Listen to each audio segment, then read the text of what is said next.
When you look at a structure like the Great Pyramid of Giza, whether you're seeing it in person or like just in a photograph, there's this incredibly ingrained, almost subconscious, really expectation of what it is you were actually looking at. Right. I mean, you see the sheer, just impossible scale of the thing, the desolate desert backdrop, those massive, weathered ancient stones reaching up into the sky, and, the history books, the documentaries, the entire academic establishment, they all just kind of point at it and say, there it is, a tomb for a pharaoh, a monument to human ego and, well, the obsession with death. Yeah, it is a very tidy narrative. It's easily categorized, and it fits perfectly into our linear, conventional understanding of human history. Exactly. We generally like things to be safely filed away in the past, right?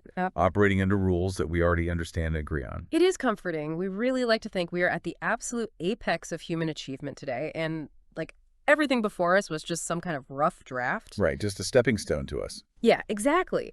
But then, and this is what we're getting into today, you step into the world of dimensional physics and acoustic resonance and sacred geometry, and suddenly that neat little historical filing cabinet doesn't just open, it completely bursts into flames. It really does. It completely upends the table. We are looking at a structure today that is honestly the absolute definition of a paradigm shatterer. And I want you listening right now to just try to imagine a structure that the entire world believes is a static tomb, but is actually an interactive, math-driven acoustic time capsule. Yeah. A machine that is essentially just sitting there waiting for humanity to, well, level up. And, the premise we are exploring today is perhaps the ultimate test of our willingness to look beyond our own institutionalized assumptions. Because what this source material demands is that we completely reevaluate not just ancient architecture or like the timeline of human civilization, but the very mechanical nature of consciousness itself. Okay, let's unpack this, because that is the mission of today's deep dive. We are exploring a staggering, frankly mind-bending document called the Great Pyramid Codex, Aeternum Nexus 16 by George James Dukas. It's an incredible piece of work. It is. And I have to tell you, this text makes a claim that is going to fundamentally rewire how you see the ancient world. It treats the Great Pyramid not as an architectural relic, and certainly not as a pile of stones hauled by, unfortunate laborers, Right. but as a highly operational piece of technology. The author literally calls it a dimensional seal, a structure designed specifically to preserve the mathematical syntax of creation itself. And our journey through this deep dive today is really to examine the meticulous, multidisciplinary evidence that the author presents to back up that massive claim. We're going to look closely at the rigorous mathematical proofs, the hard, measurable acoustic data, and the truly baffling architectural anomalies detailed in the text. There are so many anomalies. There really are. And the goal is to understand how all of these seemingly disparate data points converge, how they point toward a pre-flood civilization, an antediluvian society that communicated not through fragile written words, but through the universal language of pure geometry and resonance. So before we get to the wild physics, and I promise you we are going to get into like acoustic levitation and gravitational field modulation and dimensional shifting, we really need to lay the groundwork. Yeah, you can't skip the foundation. Right. We have to understand why the author of this codex believes we have completely fundamentally misunderstood the building itself. We need to deconstruct the standard narrative, the tomb theory. Because if you still think it's a tomb, literally none of the physics will make sense. Exactly. And the tomb theory has been the unshakable bedrock of modern Egyptology for, over a century now. But as the Codex points out, when you actually study the structural behavior and the internal engineering of the Great Pyramid, it acts entirely unlike a vessel designed for the dead. It's the exact opposite, really. Right. It acts entirely like an active, energetic vault of preservation. And the architectural anomalies are just glaring once you actually sit down and look at the structural blueprints. The author uses this term, a sealed resonance vault. And the physical evidence he points to is just so compelling. Like, let's look at the original entrance, for example. That's a great starting point. In the standard narrative, if you are a pharaoh building the grandest tomb in the history of the world, you want to be remembered. You want a grand entrance. Of course you do. You want people to see it. But the original entrance to the Great Pyramid was completely, flawlessly hidden behind precision-fitted casing stones. We are talking about joints with gaps averaging 0.020 inches. That's unbelievable. For context, that is half a millimeter. Yeah. half a millimeter across 13 acres of surface area. You couldn't even see a door. It was just a sheer, seamless mountain of highly polished Tura limestone. And, the selection of that specific Tura limestone wasn't just for its aesthetic, blinding white gleam in the sun, though, certainly had that effect back in the day. That must have been blinding. Definitely. But Tura limestone is highly water resistant and incredibly erosion resilient. In the context of the Codex, it wasn't just decorative cladding, it was a functional, vibrational, and environmental buffer. It was literally sealing the internal environment. Like insulation. Exactly like insulation. And that philosophy of total sealing goes much, much deeper than the outer casing. Consider the descending passage leading down into the bedrock. It wasn't just closed off with a wooden door or a gate. It was permanently blocked by 3 massive granite plugs. Right, the plugs. Yeah, each weighing several tons, wedged into a space that was designed to make their removal impossible. Okay, wait, walk me through that. Because if this is a tomb, and the whole point is to eventually bring the pharaoh's sarcophagus down or up through these passages, why would you design a passage that is plugged with multi-ton granite blocks that had to be slid down from the inside? Right, doesn't make sense. It creates a physical bottleneck that makes zero logistical sense for a burial ritual. The logistics of a burial completely fall apart when you look at the internal plumbing of the structure. Those granite plugs were not designed to keep grave robbers out after a funeral.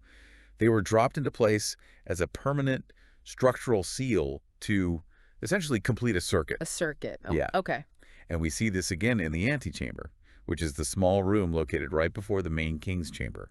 It features a highly elaborate, just wildly over-engineered portcullis system. The portcullis, yeah. We are talking about 3 massive granite slabs designed to drop down into deeply grooved walls and lock into permanent beam sockets. It was engineered for one-time permanent closure. It's basically a megalithic bank vault door that locks from the inside and throws away the key. That's a perfect analogy. And then we have the famous air shafts. For a long time, the prevailing theory was that these were for ventilation for the workers, or perhaps they were symbolic, magical channels for the pharaoh's soul to travel up to the stars in the Orion or Draco constellations. Right, the star shafts theory. But that theory has taken a massive hit in recent decades, hasn't it? Oh, it has been entirely dismantled by modern robotics.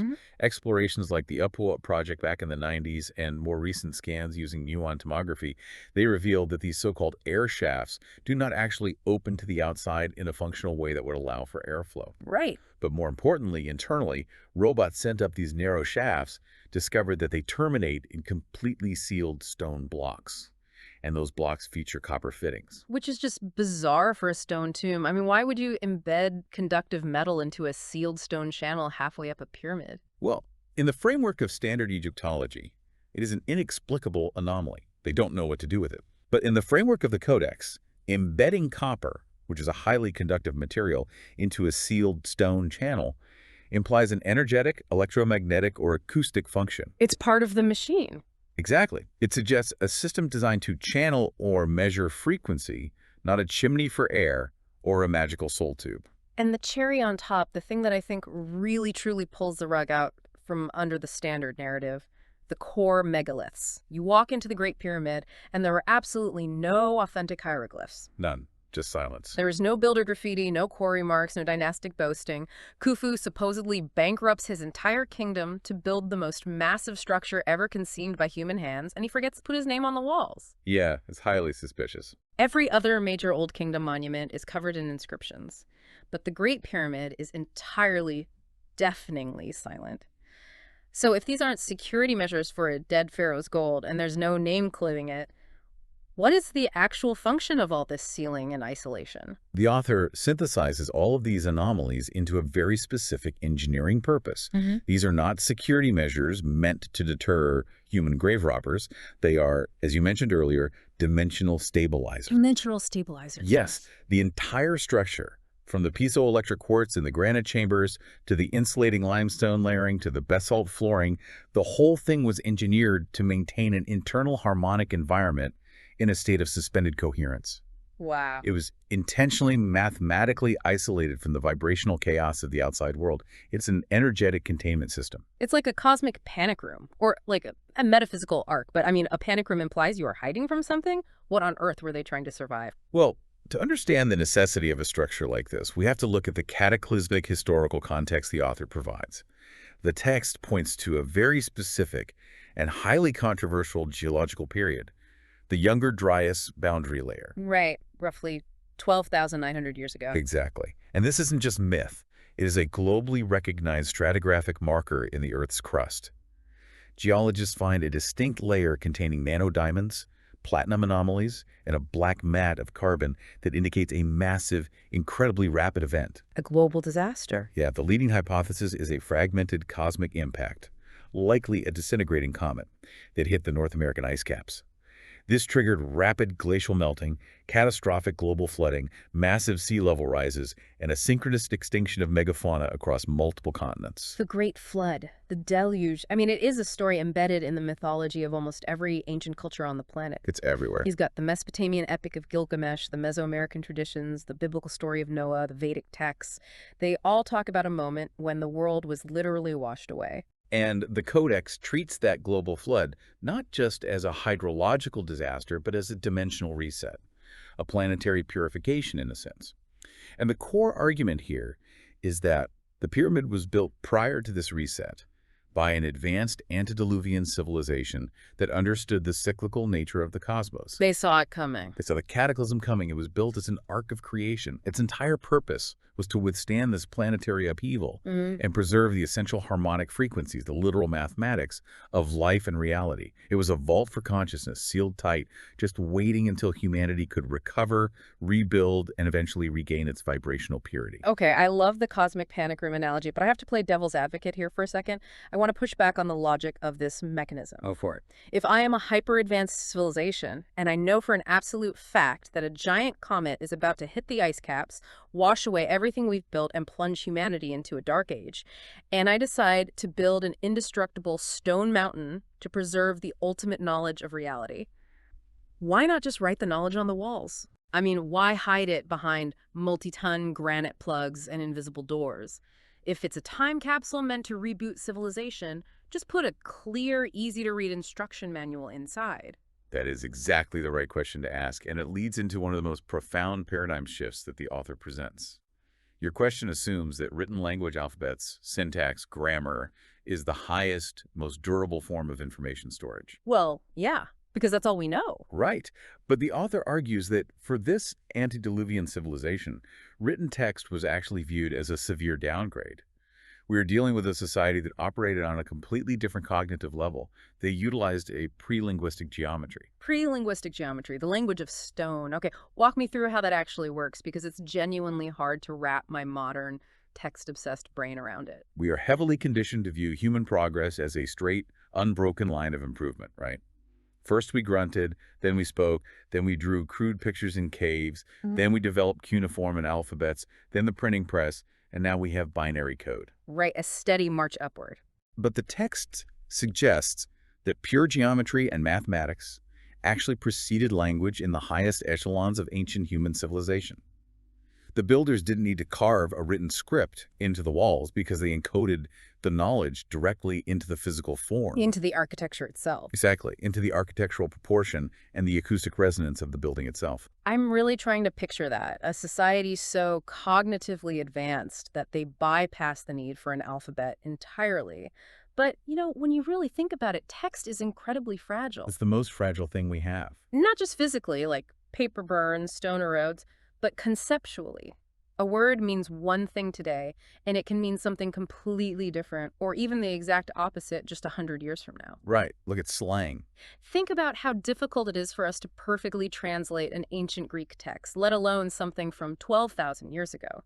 Text can be mistranslated. It can be corrupted by scribes. It can be purposefully altered by politicians or religious leaders to manipulate the masses and hoard power. And that inherent corruption of language is precisely why they didn't write it down.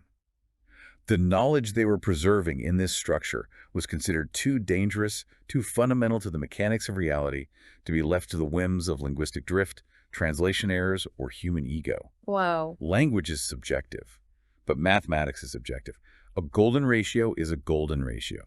Phi is 1.618, whether you are measuring it in 10,000 BCE or the year 3000. Pi is always pi. The harmonic relationship of a major musical chord operates on universal acoustic physics. So math is eternal. If you want to leave a message for a species that is going to undergo 12,000 years of trauma, warfare, and forgetting, you don't write them a letter. You build them a math problem that they have to physically walk inside. The building itself is the hard drive. The building is the message, and this leads to a fascinating piece of corroborating evidence that the text presents, which is the Egyptian overlay theory. Oh, right. I want to talk about this. Yeah, what's fascinating here is how the Codex analyzes the ancient Egyptian language itself, the hieroglyphs that eventually emerged thousands of years after the flood during the dynastic period. When linguists study early hieroglyphs, they find that the language completely lacks abstract words for basic geometric shapes. Wait, really? The culture that supposedly designed and engineered the most perfect, massive geometric structures on Earth didn't even have a word in their vocabulary for triangle. They had no abstract conceptual word for it, no. That is wild. They had symbols that implied geometry through a physical function or a religious concept. For example, they had the Shen ring, which symbolized eternity, or the Bin stone, which represented the primordial mound of creation. Yeah. But they didn't have a conceptual mathematical vocabulary for a circle, a square, or a triangle as pure abstract mathematical forms. The author of the Codex argues this is the smoking gun. It proves that the dynastic Egyptians, Khufu, Khafre, all of them, inherited these massive structures. They found them sitting in the desert after the waters receded. They revered them, they were awestruck by them, and so they overlaid their own symbolic myths, their own gods, and their own burial rituals onto them. They moved into an incredibly high-tech house they didn't build, couldn't fully understand, and just started painting their own stories on the walls. That's exactly what happened. And what that looks like in the physical archaeological record is a stark technological contrast. The original megalithic structures on the Giza Plateau used stones weighing 70 to 100 tons, lifted with impossible, laser-like precision with zero inscriptions. Right. But when you look at the later dynastic Egyptian construction, the temples, the smaller pyramids, they used much smaller cut stones. They worked with relatively primitive copper tools and sand abrasion, and they covered absolutely every square inch of those later structures in symbolic storytelling and hieroglyphs. It's a totally different style. It represents a massive, undeniable technological downgrade. They replaced functional, resonant architecture with ritualistic encoding because they had lost the original science. So you listening to this, just imagine the sheer scale of that inheritance. You find a machine that is the size of a mountain. You don't know how it works, but you know it's important, so you build your entire civilization around it. But that brings up a huge logistical problem for the actual builders. If the building is an instruction manual written purely in geometry, how do you actually read it? I mean, if there's no screen, no text, no interface, how do you extract the data? The author's answer to that is perhaps the most beautiful and poetic part of the entire codex. You don't read it, you sing it. Yes, the acoustics. This is where the theory moves from abstract geometry into incredibly tangible physical science. Yeah. We are moving past the physical granite plugs and the sealed limestone, and we are stepping into the silence inside the pyramid. The silence is loud. It is, and the text provides hard acoustic data that is just staggering. Let's look at the king's chamber, sitting deep in the heart of the structure. Researchers and acoustic engineers have spent a lot of time doing acoustic testing in there, and they found that the chamber naturally resonates at exactly 16 hertz. Right. And to understand the significance of 16 hertz, we need to look at human biology and acoustics. 16 hertz is in the infrasound range. So we can't really hear it. Not with our ears, no. It is right at the absolute lower limit of human hearing. It's the frequency of a tiger's roar right before it strikes, or the deep rumble of an earthquake before the ground shakes. Oh, wow. It is a frequency you feel in your skeletal structure, in your chest cavity, more than you hear with your eardrums. Profoundly affects human brainwaves and spatial awareness. And the author insists this is not a coincidence of construction. It was engineered that way. Precisely. The specific internal dimensions of the king's chamber, which roughly form a 2:1 to 1.12 ratio, ensure that an acoustic standing wave forms precisely at 16.2 hertz. So the room isn't just a hollow space. It was engineered to be a highly tuned resonant cavity. It is a massive speaker box. It is. And it gets even more specific than that. Inside the king's chamber is the granite sarcophagus. the coffer that standard Egyptologists insist held Khufu's body, even though, it's widely known that no mummy, no body, no organic material was ever found inside it. Nothing was ever found in it. Right. So when acoustic engineers tested the resonant frequency of that specific granite box, they found its optimal resonance sits right between 114 and 122 hertz. And the biological correlation there is extraordinary, because 114 to 122 hertz aligns perfectly with the fundamental pitch of the human male voice. It's an instrument. The entire room hums at a baseline infrasound frequency that alters human brainwaves, and the focal point of the room, the box you are supposed to stand or lie in, is tuned exactly to the human vocal range. It's undeniably purposeful. The author argues that the chamber was essentially an acoustic biometric scanner. It wasn't designed to hold a dead body. It was designed for a living, breathing human being to stand inside and vocalize. And not just any random vocalization. You can't just walk in and shout. The text outlines a highly specific triadic unlocking sequence. A protocol. A protocol of resonance. It requires the foundational major chord of Western harmony, the CEG triad. But it's not just playing those notes on a pitch pipe. It involves highly specific vowel sounds, and the duration of those sounds must be perfectly timed to the Fibonacci sequence of breath. Okay, let's break that sequence down, because this is literally the operational manual the Codex proposes. How does someone actually perform this unlocking sequence? Walk me through the physical process. Sure. The protocol begins with physiological regulation. It requires deep diaphragmatic breathing, purposefully synchronizing the breath with the heartbeat to achieve a state of physiological coherence. Getting your body in tune. Right. Once stabilized, the practitioner vocalizes the root note, which corresponds to a C at roughly 132 hertz. But they must use the specific vowel sound, ooh. Ooh, like in moon. Exactly. This ooh sound is held for exactly 2 seconds. In the geometric language that the pyramid is built on, the author claims that ooh represents the square. It represents the earth, the foundational grounding energy. Architecturally, it aligns with the subterranean chamber at the base of the pyramid. So you are grounding the circuit. You are connecting with the foundational geometry of the square. Precisely. Once that resonance is established, the practitioner glides the pitch up to a major third, an E at roughly 165 hertz. This pitch is paired with the vowel sound, O. Oh. Right. This O sound is held for 3 seconds. Geometrically, O represents the triangle. It is the energy of transformation, of dynamic upward movement and emotional opening. Architecturally, it aligns with the Queen's Chamber and the angled descending walls of the structure itself. I want to pause on the timing here for a second. So we have 2 seconds of ooh, followed by 3 seconds of the. We are mapping directly onto the Fibonacci sequence, right? Like 1, 1, 2, 3, 5, 8, where each number is the sum of the 2 preceding ones. You've got it. The timing is not arbitrary. It mimics the mathematical expansion of the golden spiral, which governs organic growth in nature. That's incredible. And finally, to complete the triad, the practitioner ascends to the perfect fifth, a G at roughly 198 hertz, using the vowel sound, ah. This is held for 5 seconds. Ah represents the circle. It is spirit, completion, the infinite. And acoustically, it activates the dome convergence, the highest energetic point of the King's Chamber. So the full breath print is ooh, ooh, ah. Musically, it's C, E, G. Geometrically, it's square, triangle, circle. And temporally, it's 2, 3, 5 seconds. I mean, it is a multi-dimensional key made entirely of human breath. It's elegant, isn't it? And the Codex takes this a step further by connecting this geometric breath print to surviving spiritual traditions. It isn't just an isolated theory. The author draws a direct, acoustic line to the ancient Vedic mantra Om Namo Narayana. Oh, wow. That's the famous mantra preserved by the 11th century Hindu philosopher Ramanuja, right? That's the one. The one he supposedly shouted from the temple rooftop to share salvation with everyone. Yes, that exact mantra. For centuries, Om Namo Narayana has been chanted as a sacred religious devotion, a way to connect with the divine. But the Codex strips away the religious theological overlay and analyzes the chant purely acoustically. Just the sounds. Right. Think about the phonetic structure. Om initiates with that deep, resonant ooh sound in the chest.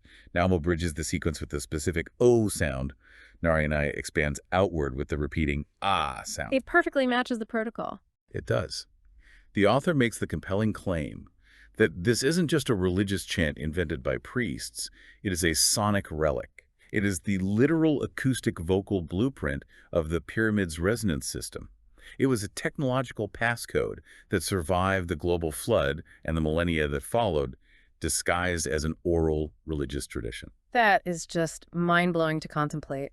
The physical building was sealed tight with granite plugs to survive the cataclysm, but the password to turn it back on was given to humanity to carry forward in their songs, their chants, and their prayers. That's beautiful. It's like having a highly complex digital lock on your front door and teaching your children a simple nursery rhyme that happens to phonetically match the alphanumeric passcode. They might completely forget what the door looks like. They might forget what a lock even is, but they'll remember the song.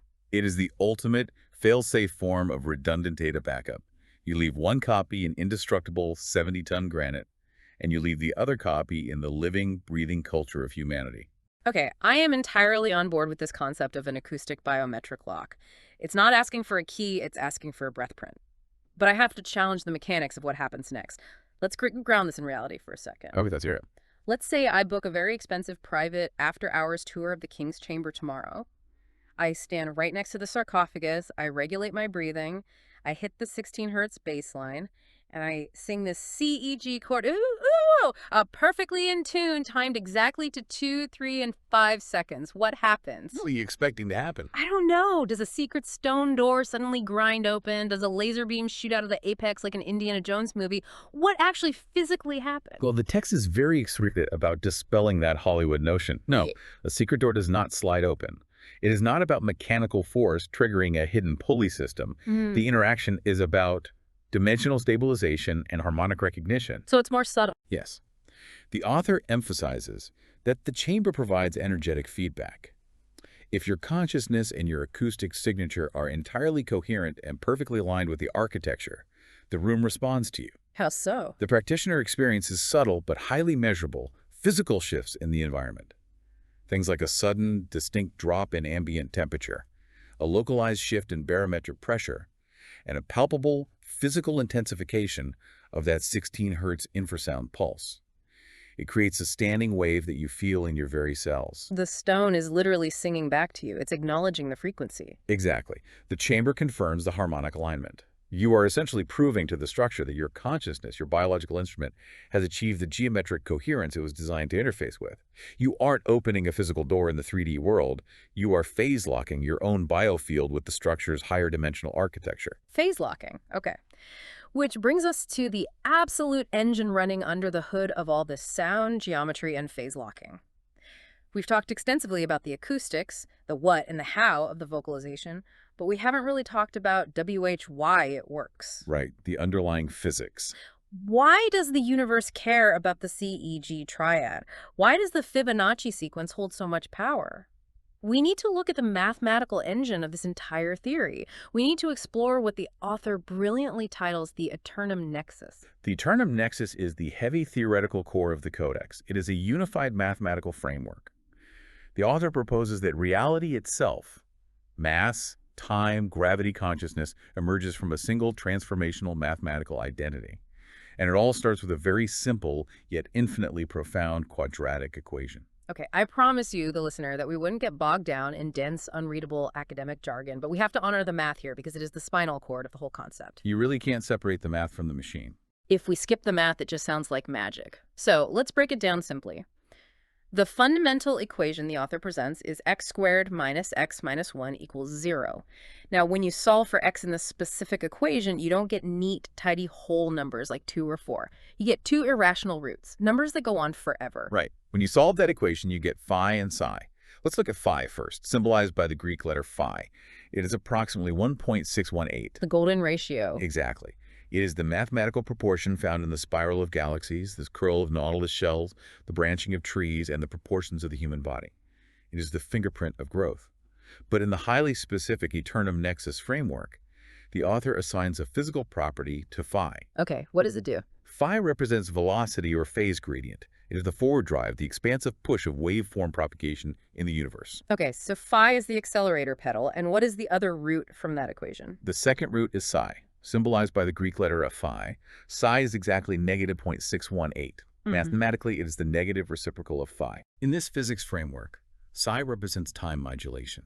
It is the contractive regulating force. So from this single elegant quadratic equation, you extract the harmonic, inseparable duality of velocity and time. They're not separate phenomena, they are reciprocal keys of creation, constantly balancing each other. But the author goes even deeper. connecting this velocity and time duality to one of the most famous brain-breaking problems in mathematical history, Euler's Basel identity. Yes. Leonhard Euler was a brilliant 18th century mathematician, and he solved a problem that had stumped mathematicians for decades. He proved that the infinite sum of the inverse squares of all whole numbers, Wait, hold on, run that by me one more time. The infinite sum. meaning if you take 1 over 1 squared, plus 1 over 2 squared, plus 1 over 3 squared, and you keep adding them up literally to infinity. Okay, I'm with you. The answer isn't infinity. The answer converges perfectly on pi squared divided by 6. That is one of those math facts that just makes you stare at a wall. You take an infinite series of discrete, rigid, whole number fractions, and they somehow perfectly sum up to a transcendental number related to circles. It's remarkable. It perfectly bridges the straight line and the curve, the finite integer and the infinite irrational. And the author of the Codex takes Euler's identity and applies it to cosmology. He uses it to show how reality emerges from a single cut or division in the primordial void. The void. In this framework, the primordial void is absolute unity, but it splits into a binary orientation which then collapses into discrete numbers. We represent this as the integer 1. That 1 represents our discrete, manifested, physical 3D universe, everything we can see and touch. Okay. But the crucial realization of the Codex is that our discrete universe of 1 does not exist in isolation. It has to be supported by something. Now hold on, you are starting to lose me a bit. How do we get from adding up fractions with Euler to redefining the creation of the universe and entropy? Walk me through the actual connection between the math and the physics here. Let's visualize it as an iceberg. Euler's identity relies on pi squared. If you calculate pi squared, you get approximately 9.87. Right. Now, if our visible discrete universe is represented by the integer 1, the tip of the iceberg above the water, we subtract that 1 from the total pi squared. So 9.87 minus 1 leaves you with roughly 8.87. Exactly. The Codex frames this as a fundamental equation of dependency. Pi squared equals 1 plus the quantity of pi squared minus 1. Okay, math class. So what does that physically represent? The discrete visible universe. Yeah. The 1, the tip of the iceberg, floats upon a massive, invisible, transcendental substrate, the 8.87, the massive chunk of ice below the water. You cannot have the 1 without the 8.87 supporting it. Oh, and this is where the author radically redefines one of the most depressing core laws of physics, entropy. Normally, in standard thermodynamics, we think of entropy as the inevitable depressing slide into disorder. The arrow of time. Right. It's the heat lost from a car engine. It's the universe slowly dying and cooling down into chaos. It's waste. But the Aeternum Nexus flips this completely on its head. It is a staggering paradigm shift for physics. The text argues that standard physics has misidentified the 8.87. Entropy is not waste, and it is not disorder. That 8.87 remainder is redefined by the author as harmonic presence. Harmonic presence? It is the unseen foundation, the vast energetic ocean that actively supports, sustains, and gives structure to our discrete reality. It's not the energy we are losing to the void, it's the massive field of harmonic resonance that is actively keeping our 3D universe afloat. Without the 8.87, the 1 collapses. Here's where it gets really interesting, because the author doesn't just leave this as theoretical quantum physics on a whiteboard. He brings it right back to the stones. This exact math, Euler's identity, phi, the pi ratios, is physically verifiably built into the Great Pyramid. Yes, the measurements prove it. If you take the perimeter of the pyramid's base and divide it by its height, you get exactly 2 pi. The internal dimensions of the king's chamber reflect a 2 to 1 to 1.12 ratio. Why does that matter? Because this ratio perfectly bridges the whole numbers of existence, the 1 and 2, with the irrational harmonics of essence, like the square roots of 5, which relate directly back to the formula for phi. Right. They didn't just understand Euler's identity thousands of years before Euler, they built it into a 6 million ton stone structure. And that architectural embodiment is the crux of the argument. If the math of the Aeternum Nexus genuinely governs the creation, stabilization, and manipulation of reality, and the pyramid is a perfect macroscopic physical embodiment of this math, what can the pyramid actually do? Right. What's the app for this hardware? This brings us to the operational phase of the theory. If you understand the code, you can write new commands. We are talking about anti-gravity and dimensional shifting. Defying gravity and time. Let's get into the mechanics of it. Because if this structure is a machine, the most obvious question is, how did they build the machine in the first place? I mean, how do you move 70-ton granite blocks 500 miles from the Aswan quarry and stack them 400 feet in the air with copper chisels and hemp ropes? The Codex says you don't. That's a fool's errand. Right. You use the dual triad architecture of the structure itself to build it.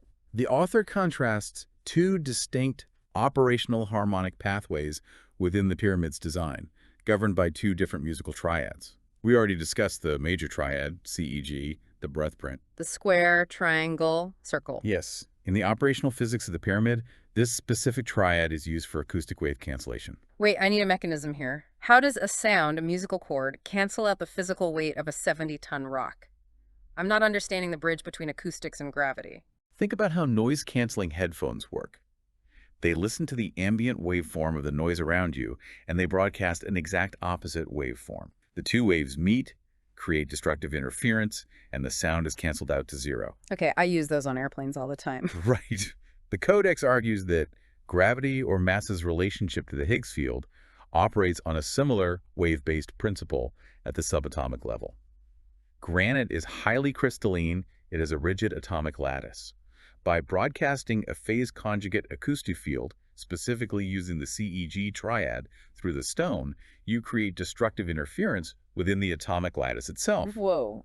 The vibrational signature that couples the stone to the Earth's gravitational field is temporarily canceled out. Okay, so this is passive interference. They didn't lift 70 tons of granite with millions of slaves in brute force. They acoustically neutralized the stone's gravitational coupling. They effectively turned off its weight by singing the precise mathematical chord into its atomic structure, making it light enough to maneuver into place. Precisely.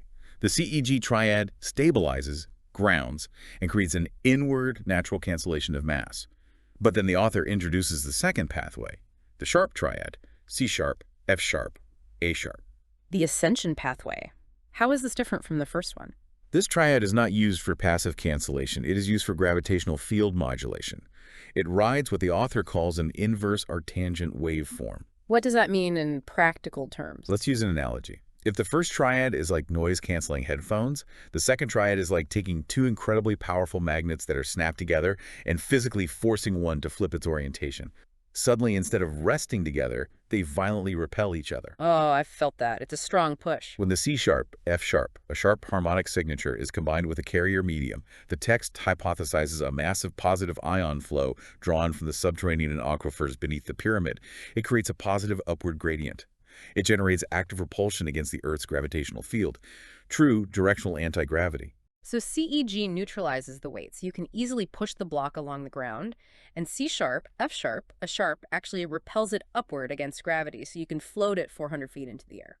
That's the theory, yes. And the internal architecture of the pyramid physically reflects this dual pathway, doesn't it?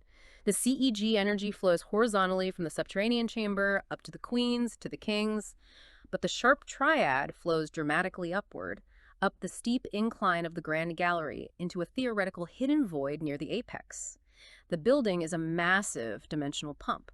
And if we extrapolate this technology, this mastery over gravitational coupling and temporal density through resonant geometry, it casts a completely new, incredibly sci-fi light on other ancient mysteries. Yes. Particularly the text applies this exact mathematical framework to the biblical story of Noah's Ark. I was so excited to get to this part.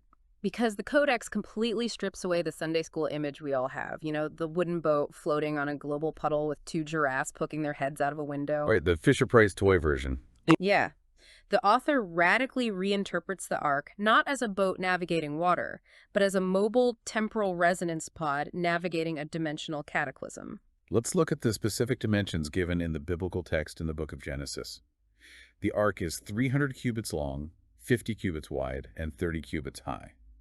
When you reduce those numbers to a foundational ratio, it is 10 to 1.67 to 1. 1.67, which is an incredibly close approximation of phi 1.618, especially when you are constrained by the early whole integers of the Fibonacci sequence. Exactly. The author takes that 10 to 1.67 to 1 ratio and maps it onto the musical progression we've been discussing. It creates a CAG progression. Remember, in our geometric triad mapping, A represents the phi spiral, the golden ratio of expansion. Okay, let me make sure I'm following the logic. If the major triad, CEG, is the breath print of creation that stabilizes and grounds matter, which makes sense for the pyramid, sitting totally immovable in the desert bedrock, then CAG, the ratio of the arc, is the harmonic signature of temporal evolution. It doesn't lock into the earth, it spirals through time. You nailed it. The author argues that the arc was engineered using the exact same principles of density manipulation as the pyramid, but it was designed for mobility through a temporal discontinuity. A temporal discontinuity. Yes. The specific geometry and the dense resin-coated materials of the arc were designed to create a scalar envelope, a localized density bubble. This directly impacts how we understand time in the story. The text argues that the famous 40 days and 40 nights of the flood was merely the subjective time experienced inside this decoupled resonance pod. This is straight out of Einstein's theory of relativity. If you manipulate mass and gravitational density, you manipulate the flow of time. So while outside the bubble, the Earth was enduring a catastrophic cosmic reset, glaciers melting, continents shifting, the younger Dryas impacts raining down, thousands of years of geological turmoil passing inside the CAG harmonic geometry of the arc, time slowed down. They were temporally shielded. They literally skipped the apocalypse. So what does this all mean when we put the two structures side by side? The author is proposing that both the Ark and the Great Pyramid were ancient machines manipulating local temporal density and gravitational coupling. The Ark was a mobile gravity ship designed for transit. The pyramid is a static gravity temple designed for preservation. A gravity ship and a gravity temple. I mean, it is a stunning, cinematic, utterly sweeping vision of the human past. But here's the catch. The inevitable roadblock. There's always a catch. We have the math, we have the acoustic measurements, we understand the dual triad machine. Why can't we just build one today? Or, for that matter, why can't I just walk into the king's chamber with a massive subwoofer, blast the CEG cord at 16 hertz, and turn the pyramid back on? The text argues that none of this works. None of it. Without the final, most crucial component of the circuit. The operator. The operator. The consciousness interface. This is the culmination of the Codex, where the hard physics meets the metaphysical in a profoundly necessary way. The author explains that this high-level technology is naturally inherently self-limiting. Self-limiting. You cannot build a machine to manipulate gravity and time purely through cold mechanical means, flipping switches and turning dials. The system requires the operator's actual consciousness to function as the stabilizing control interface. It's an ultimate built-in safety mechanism. The universe won't let you hold the keys unless you are responsible enough to drive. Absolutely. The text details how the harmonic fields required for gravitational decoupling are incredibly sensitive to phase disruption. Consciousness in this framework is a waveform. Right. If there is dissonance in the operator, if you approach the machine with fear, with massive ego, with emotional turbulence, or with an extractive, selfish intent to weaponize it, your own biological and energetic dissonance introduces damping and phase drift into the standing waves. It jams the signal. If you walk into the king's chamber intending to exploit its power, your chaotic biorhythm will destabilize the resonance. The field will instantly collapse back into standard gravity. If we connect this to the bigger picture, it means there's an ethical lock built into the very mathematical fabric of reality. You literally physically cannot harness the anti-gravity or dimensional properties of the universe if your consciousness is vibrating at a low, chaotic, or selfish frequency. It's a profound thought. You have to be in perfect harmonic alignment with the Aeternum Nexus, with the 8.87 harmonic presence of creation itself to wield its power. It completely reframes the entire concept of human evolution. The text introduces the archetype of what it calls the scientist mystic. The builders of the pyramid weren't just engineers with slide rules, and they weren't just religious priests burning incense. They were both simultaneously. They didn't separate the two. Exactly. They understood that the observer and the experiment are inseparable. A scientist mystic is someone who holds Euler's identity and quantum field equations in one hand and sacred, intentional, coherent breath in the other. You can't separate the physics from the spirituality. We've spent the last few centuries in the West pretending that science and religion are at war. The Codex says they are the exact same thing, just expressed in different languages. And this leads to the author's final, incredibly beautiful conclusion regarding the true nature of the Great Pyramid.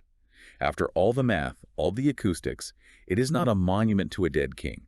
And it is not even just a cold time capsule of lost technology. It is an inheritance document. An inheritance document for humanity. Yes, it stands as 6 million tons of indestructible geometric proof that humanity is not a cosmic accident. We are not just tiny passive observers of a cold, dead, mechanical universe. We are intended to be active co-creators.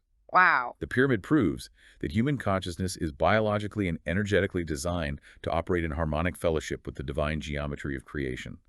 It is a mirror sitting in the desert, reflecting our ultimate potential back to us, waiting patiently for us to evolve enough to finally recognize our own reflection. Okay, let's take a deep breath and look back at the truly epic scope of what we've unpacked today. We started with the physical anomalies of the Great Pyramid, the meticulously hidden entrances, the glaring lack of hieroglyphs, the massive granite plugs, proving it was engineered as a sealed, energetic vault, not a tomb. You covered a lot of ground. We did. We explored the mind-bending idea of a pre-linguistic civilization that spoke in universal, indestructible, pure geometry because written words were too fragile. We looked at the hard acoustic data, the 16 hertz infrasound altering brainwaves, and the triadic breath print of ooh, ooh, matching the CEG chord to interface with the stone. We delved into the deep mathematics of the Aeternum Nexus, showing how Euler's identity proves the discrete universe is balanced on a massive substrate of harmonic presence, fundamentally redefining entropy. We thought those equations translate into dual triad gravitational modulation using sound to actively cancel mass or repel gravity. And we took those exact mathematical ratios and reinterpreted Noah's Ark as a temporal resonance pod, a gravity ship designed to skip the Younger Dryas cataclysm. And finally, we arrived at the profound realization that human consciousness is the engine, the key, and the ethical safety lock for all of this technology. It is a breathtaking synthesis of history, quantum physics, acoustics, and spirituality. It demands that we stop looking at the Great Pyramid as a pile of old rocks built by slaves and start seeing it as a geometric textbook and a consciousness evaluation system left by an antediluvian society that understood the mechanics of the universe far better than we do today. Which leaves you, the listener, with a final provocative thought to mull over as you go about your day. The text argues that the pyramid has been waiting 12,000 years for human consciousness to collectively reach the coherence required to unlock its resonance. The flood was a reset because humanity had misused this power. Our consciousness had fallen out of alignment with the geometry of creation, causing phase drift. So, what happens to our global society, our technology, and our understanding of physics the moment we actually achieve that collective harmonic threshold today? Are we finally ready to step into the chamber and read the manual? Or will we just keep staring at a tomb? Thank you for joining us on this deep dive. Keep questioning the geometry of your own reality.